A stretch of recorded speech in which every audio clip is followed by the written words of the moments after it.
सपा की सरकार के चलते दलित व अति पिछड़े वर्गों के लोगों के साथ तो हर स्तर पर सोतेला रवैया अपनाया गया है।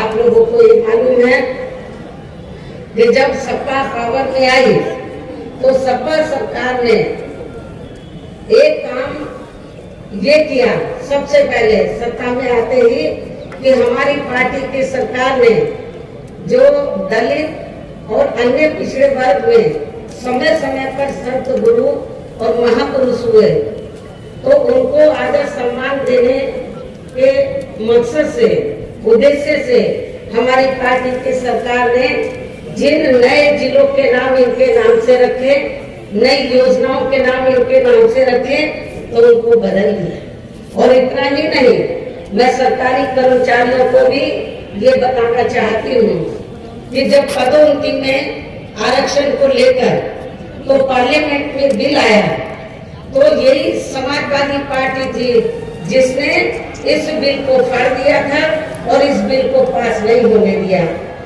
ताकि जो दलित वर्ग के लोग हैं उनको पदोन्नति में आरक्षण की सुविधा न मिल सके।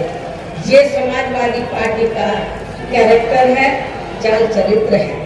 इसी प्रकार भाजपा सरकार की भी नीतियां व कार्यशैली अधिकांश यहाँ जातिवादी, पूंजीवादी एवं आरएसएस के संकीर्ण एजेंडे को ही लागू करने पर टिकी रही है, जिससे प्रभावित एवं शिकार हुए लोगों का इस सरकार में सही से विकास व उत्थान आदि नहीं हो सका है।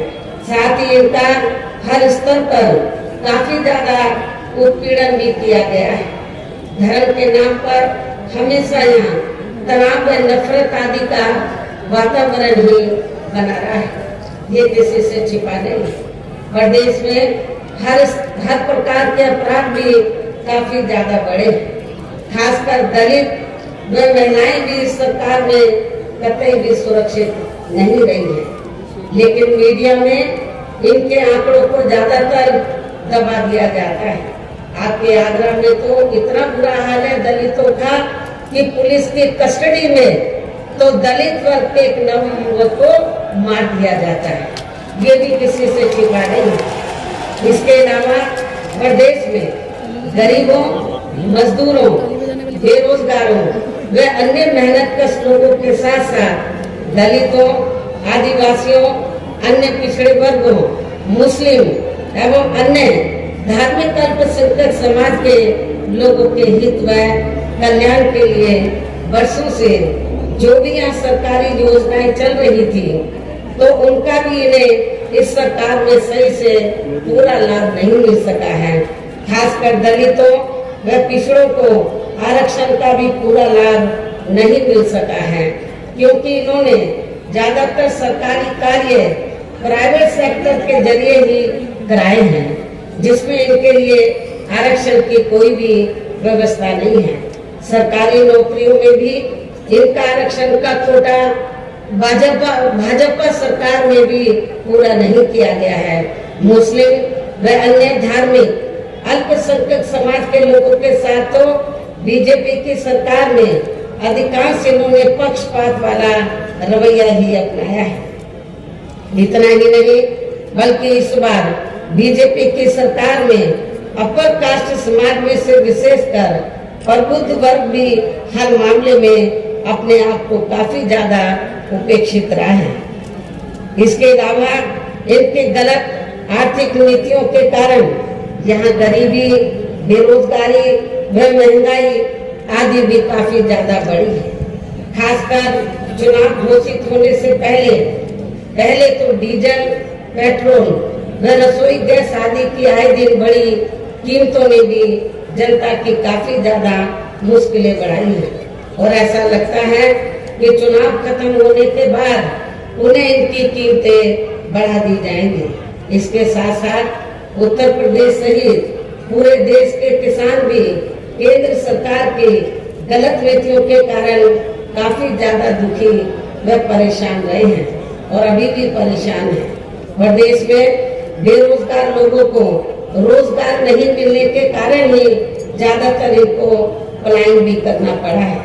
आप लोगों को ये मालूम है, आजादी के बाद कांग्रेस पार्टी लंबे अरसे तक यहाँ सत्ता में रही, लेकिन यहाँ रोटी रोजी के साधन नहीं मिलने के कारण बड़े पैमाने पर इनका पलायन हुआ। ये लोग पलायन करके चले गए और इसके साथ ही जब बीजेपी पावर में आई तो आप लोगों को मालूम है कि ये सिलसिला जारी रहा और कोरोना काल में जो लोग बाहर के राज्यों से वापस आ गए, जब उनको रोटी रोजी के साधन नहीं मिले तो उन्हें पुनः पलायन करना पड़ा। मुजफ्फरनगर में भी बड़े पैमाने पर सपा सरकार में लोगों को पलायन करना पड़ा।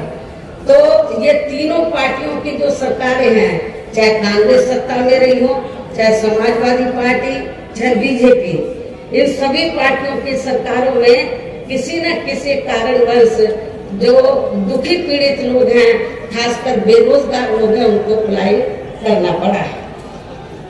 इस प्रकार से इन सभी विरोधी पार्टियों की रही सरकारों में शुरू से ही यहाँ यूपी की जनता काफी ज्यादा दुखी व परेशान रही है। खासकर कोरोना महामारी के दौरान तो इन सभी की हालत और भी ज्यादा खराब हो गई है।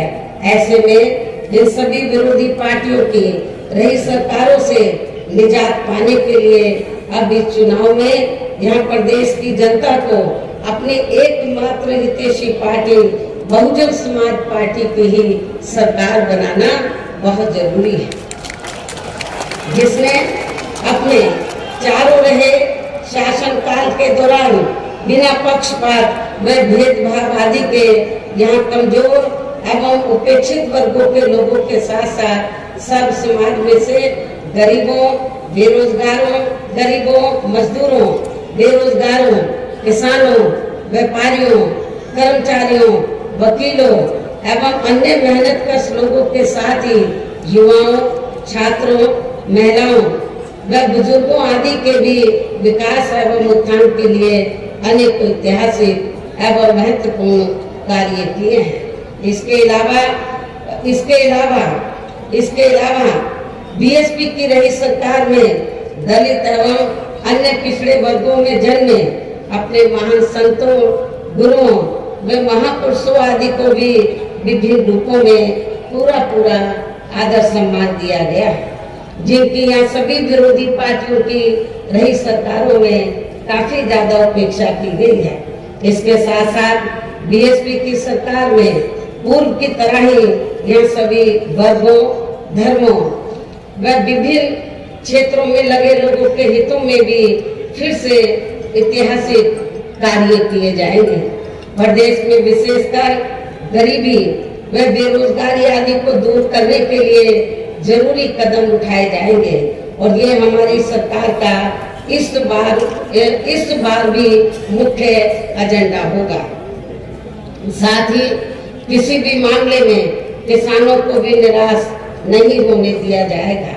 इसके अलावा आपके इस क्षेत्र के जो भी आपके आगरा मंडल में तो सभी जिलों में जो भी स्थानीय समस्याएं होंगी तो उन्हें भी जरूर दूर किया जाएगा। वैसे आप लोगों को मालूम है कि आगरा और फिरोजाबाद में तो जो यहाँ स्थानीय कारोबार चल रहे हैं, इनकी कुछ समस्याएं हैं तो उनको भी दूर किया जाएगा। ये भी मैं आप लोगों को विश्वास दिलाना चाहती हूँ। साथ ही केंद्र व यूपी सरकार के भी विवादित, इसके साथ ही केंद्र व यूपी सरकार के भी विवादित नियमों व कानूनों को यहाँ जल्दी से लागू नहीं होने दिया जाएगा। इतना ही नहीं बल्कि बीएसपी की रही सरकार में जिन महान संतों, गुरुओं एवं महापुरुषों आदि के आदर सम्मान में व उनके नाम पर जनहित की जो अनेकों योजनाएं शुरू की गई थी, साथ ही नए जिलों के नाम भी रखे गए थे, तो उन्हें अधिकांश, जैसा कि मैंने आप लोगों को बताया कि उन्हें अधिकांश सपा सरकार द्वारा बदल दिया गया है, जिससे उनके प्रति इनकी हीन व जातिवादी मानसिकता भी साफ झलकती है तथा जिन्हें फिर बीएसपी की सरकार बनने पर जरूर बहाल कर दिया जाएगा। इसके साथ साथ बीएसपी की रही सरकार में सर्व समाज के व विभिन्न क्षेत्रों में लगे लोगों के हितों में जो अनेकों महत्वपूर्ण व ऐतिहासिक फैसले लिए गए थे, जिन्हें सत्ता परिवर्तन होने पर बाद में सपा व बीजेपी की सरकार ने ज्यादातर दरकिनार कर दिया है, तो उन्हें भी फिर से शुरू किया जाएगा। इसके साथ ही बीएसपी की सरकार बनने पर यहाँ बीजेपी व सपा आदि के शासनकाल की तरह कानून व्यवस्था को किसी भी कीमत पर खराब व लचर नहीं होने दिया जाएगा और हर स्तर पर कानून द्वारा कानून का राज कायम किया जाएगा। जाति व धर्म के नाम पर यहाँ लोगों का किसी भी प्रकार से शोषण व उत्पीड़न आदि नहीं होने दिया जाएगा। खासकर कानून व्यवस्था को बेहतरीन बनाने के लिए विशेष अभियान के तहत व दलगत राजनीति से ऊपर उठकर यहाँ गुंडों, बदमाशों, माफियाओं व अन्य आपराधिक एवं अराजक तत्वों को भी जेल की सलाखों में ही भेजा जाएगा। जहाँ मेरी सरकार में इनकी जेल के बाहर नहीं बल्कि जेल के अंदर ही सही जगह होती है। इतना ही नहीं बल्कि जाति, धर्म व राजनीतिक द्वेष की भावना के तहत जिन लोगों को खासकर धरना प्रदर्शन आदि के नाम पर जबरदस्ती गलत धाराओं में फंसाकर उन पर अनेकों केस चलाए हुए हैं वर्तमान भाजपा सरकार में, तो उन मामलों की भी सही से जांच करा के उनके केस भी खत्म किए जाएंगे। अर्थात वर्तमान भाजपा सरकार में प्रदेश की जेलें जो अधिकांश ऐसे लोगों से भर दी गई हैं, तो उन्हें खाली करा के केवल यहाँ आपराधिक तत्वों को ही रखा जाएगा। इसके अलावा प्रदेश में खासकर शिक्षा के क्षेत्र में व अन्य विभागों के भी कर्मचारी जो आए दिन अपनी मांगों को लेकर धरना प्रदर्शन एवं हड़ताल आदि करते रहते हैं, तो उन सभी मामलों को निपटाने के लिए एक आयोग का गठन किया जाएगा और उनकी सही मांगों को मान लिया जाएगा। इसके साथ ही यहाँ मैं ये भी कहना चाहती हूँ कि कुछ महीने पहले मैंने दिनांक 7 सितंबर को प्रबुद्ध वर्ग की सुरक्षा, सम्मान व तरक्की आदि को लेकर किए गए सम्मेलन में तथा इसके बाद दिनांक 9 अक्टूबर को मान्यवर श्री कांशीराम जी की पुण्यतिथि के मौके पर भी मैंने सर्वजन हिताय व सर्वजन सुखाय को लेकर जो भी कार्य करने के लिए कहा है, तो उन पर भी जरूर अमल किया जाएगा। लेकिन ये सभी कार्य करने के लिए इस चुनाव में यहाँ बीएसपी की सरकार बनाना बहुत जरूरी है, जिसके लिए पार्टी के लोगों को वोट पड़ने तक यहाँ सभी विरोधी पार्टियों के साम, दाम, दंड भेद आदि हथकंडों से भी जरूर सावधान रहना है। और इस मामले में विरोधी पार्टियां चुनाव होने से कुछ समय पहले या चुनाव के दौरान भी खासकर अपने अपने पक्ष में हवा बनाने के लिए मीडिया व ओपिनियन पोल एवं सर्वे आदि का जो बड़े पैमाने पर गलत इस्तेमाल करती हैं, तो उससे आप लोगों को बिल्कुल भी गुमराह नहीं होना है। ये बात मैं आपको बार बार कहती रही हूँ और आज फिर दोहराना चाहती हूँ। इतना ही नहीं बल्कि इस बार कुछ जातिवादी मीडिया ने इस चुनाव में हमारी पार्टी के लोगों का मनोबल गिराने में भी ये कहकर कोई कसर नहीं छोड़ी है कि इनकी नेता कहीं नजर नहीं आ रही है। ये आए दिन मीडिया में इसको न्यूज को फ्लैश करते रहे, जबकि इस मामले में हकीकत तो ये है कि देश में शुरू में फैले कोरोना का प्रकोप थोड़ा कम होते ही मैं दिल्ली से लखनऊ आ गई थी और पिछले लगभग 1 साल से मैं लखनऊ में ही रहकर अपनी पार्टी को मजबूत बनाने के कार्य में लग गई थी। इसके साथ ही इस कार्य में यहाँ ज्यादा ध्यान देने की वजह से मैंने पिछले 1 वर्ष से बाकी राज्यों का भी कार्य लखनऊ से ही देखा है। और एक वर्ष में केवल मैं 2 दिन के लिए दिल्ली गई थी। एक वर्ष में केवल मैं 2 दिन के लिए दिल्ली गई थी जब मेरी मदर की मृत्यु हो गई थी। और इस एक वर्ष के दौरान मैंने यहाँ पार्टी को फिर से पोलिंग बूथ स्तर तक कैडर के आधार पर यहाँ सही से खड़ा किया है। आप लोगों को मालूम है कि पहले जो कमेटियां बनी थी तो ज्यादातर फर्जी थी। केवल हमारे लोग बता देते थे, नीचे के स्तर के पदाधिकारियों को खुद जाकर कमेटी नहीं बनाते थे। इस बार मैंने सख्त निर्देश दिए कि कमेटी सही होनी चाहिए और जो बड़े बड़े पदाधिकारी हैं वो भी जाकर कमेटी बनाएंगे, ये भी मैंने कहा। तो इस एक कहने का तात्पर्य यह है कि इस एक वर्ष के दौरान मैंने यहाँ पार्टी को फिर से पोलिंग बूथ स्तर तक कैडर के आधार पर यहाँ सही से खड़ा किया है तथा सर्व समाज के काफी नए लोगों को भी तैयार किया है। इसके साथ ही पोलिंग बूथों की कमेटियों के बनने के बाद फिर मैंने अपने ज्यादातर निवास स्थान पर ही उनकी समीक्षा बैठकें भी की है। और ये कार्य खत्म होने के बाद फिर मैंने इस बार उम्मीदवारों का चयन करने के मामले में भी विशेष ध्यान दिया है, क्योंकि इस मामले में पिछले चुनाव में हमारी पार्टी के कुछ वरिष्ठ नेताओं ने जो अधिकांश दूसरी पार्टियों में चले गए हैं, उन्होंने काफी विश्वासघात किया है।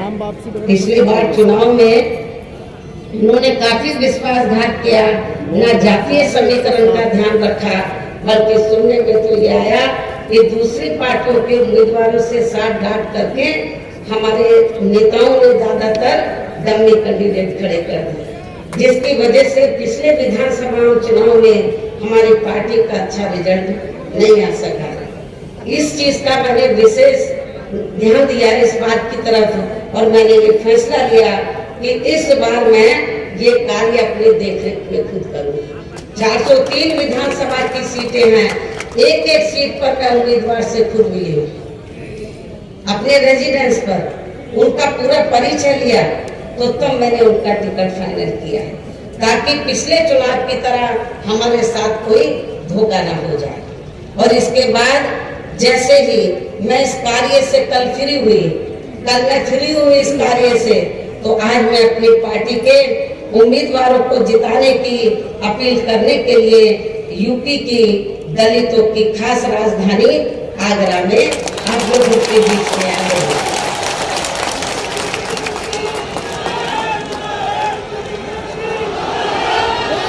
लेकिन मुझे भी पूरे यूपी में अपने खासकर दलित वर्ग के लोगों पर ये नाज है कि वे मीडिया के इस दुष्प्रचार पर कि उनके नेता कहाँ हैं, उससे कतई भी गुमराह नहीं हुए और अपने कार्य में पूरे जी जान से डटे रहे, जिसके कारण इस दौरान बाकी जातियों के लोग भी बीएसपी में बड़े पैमाने पर जुड़े हैं। जब बीकर सेक्शन के लोग, दलित वर्ग के लोग बड़े पैमाने पर कैडर के आधार पर जुड़े, जिसकी तरफ मैंने विशेष ध्यान दिया, तो फिर जो बाकी जातियां हैं वो भी बड़े पैमाने पर बीएसपी में जुड़ी है। और अब इस बार चुनाव में फिर से मैं मीडिया बंधुओं को ये बताना चाहती हूँ, जो ये गलत खबर दिखाते रहे कि बहन जी किधर है, बहन जी इसी काम में लगी थी। इनको मैं बताना चाहती हूँ चुनाव की तैयारी में लगी हुई थी। और अब मैं मीडिया बंधुओं को ये बताना चाहती हूँ कि अब इस बार चुनाव में फिर से सन 2007 की तरह बीएसपी का चौंकाने वाला रिजल्ट आएगा। ये भी मैं मीडिया बंधुओं को बताना चाहती हूँ। आप लोगों को याद होगा कि जब सन 2007 में विधानसभा का चुनाव हुआ था, तो उस दौरान मीडिया इस बात के चुनाव की तरह बीएसपी को कहीं आंकता नहीं था। और बीएसपी के बारे में क्या बोलता था, इनका ओपिनियन पोल, सर्वे आदि क्या बोलता था कि बीएसपी तीसरे नंबर पर रहेगी। जब रिजल्ट आया तो बीएसपी नंबर 1 पर आई और एब्सोल्यूट मेजॉरिटी की सरकार बनी। और मुझे तो लग रहा है ऐसा इस बार भी होने वाला है। मीडिया का ओपिनियन पोल, सर्वे आदि धरा का धरा रह जाए। इसके साथ ही मैं आप लोगों को ये भी कहना चाहती हूँ कि आप लोगों को पूर्व की तरह इस चुनाव में भी विरोधी पार्टियों ने विभिन्न रूपों में जो अपने हवाई व प्रलोभन भरे चुनावी घोषणा पत्र आदि जारी किए हैं, जिन्हें सत्ता में आने के बाद ये पार्टियां अधिकांश अमल में नहीं लाती हैं, तो उनके बहकावे में भी आपको कतई नहीं आना। जबकि इस मामले में बीएसपी किसी भी चुनाव में विरोधी पार्टियों की तरह अपना कोई भी चुनावी घोषणा पत्र आदि जारी नहीं करती है, क्योंकि बीएसपी कहने में बहुत कम बल्कि कार्य करके दिखाने में ही ज्यादा विश्वास रखती है। और ऐसा हमने यहाँ यूपी में अपने चारों रही सरकारों के दौरान करके भी दिखाया है। इतना ही नहीं बल्कि हमारी पार्टी के चारों रही सरकारों ने प्रदेश में बिगड़ी हुई कानून व्यवस्था को सुधारने के साथ साथ जो असंख्य के साथ साथ प्रदेश के विकास एवं आम जनहित के लिए जो असंख्य अति महत्वपूर्ण कार्य किए हैं, वो अभी तक यहाँ किसी भी विरोधी पार्टी की सरकार ने नहीं किए हैं। आपको मालूम है कि बीजेपी के लोग कहते रहते हैं हमने गरीबों को इतने मकान दिए हैं, कहीं नजर आ रहे हैं। जब मेरी सरकार थी आपके आगरे में ही बड़े पैमाने पर हमने गरीबों को फ्री मकान बनाकर दिए, वो आपको नजर आते हैं। कहाँ है इनके मकान? तो वो आपको बहुत कम ही नजर आएंगे। बल्कि और इतना ही नहीं, तो मैं जैसा कि आपको बताया कि हमारी सरकार ने प्रदेश के विकास एवं आम जनहित के लिए जो असंख्य अति महत्वपूर्ण कार्य किए हैं, वो अभी तक यहाँ किसी भी विरोधी पार्टी की सरकार ने नहीं किए हैं। बल्कि ज्यादातर उन्हीं कार्यों के नाम जो हमारी सरकार ने कार्य किए थे, बल्कि ज्यादातर उन्हीं कार्यों के नाम व स्वरूप आदि बदलकर अब विरोधी पार्टियों की सरकारें उन्हीं को ही भुनाने में लगी है। लेकिन उन कार्यों के प्रति इनकी नियत व सोच सही नहीं होने के कारण उससे भी ये पार्टियां उसमें भी ये पार्टियां ज्यादा सफल नहीं हो पा रही हैं।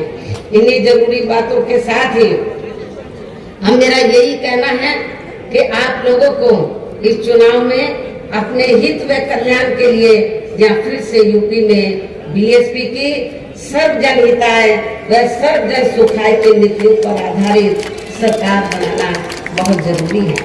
और इसके लिए पार्टी के लोगों को, इसके लिए बीएसपी के लोगों को वोट पड़ने वाले दिन कोरोना नियमों का पालन करते हुए सबसे पहले सुबह उठते ही व समय से अपने अपने पोलिंग बूथों पर अपना वोट डालने के लिए जाना है।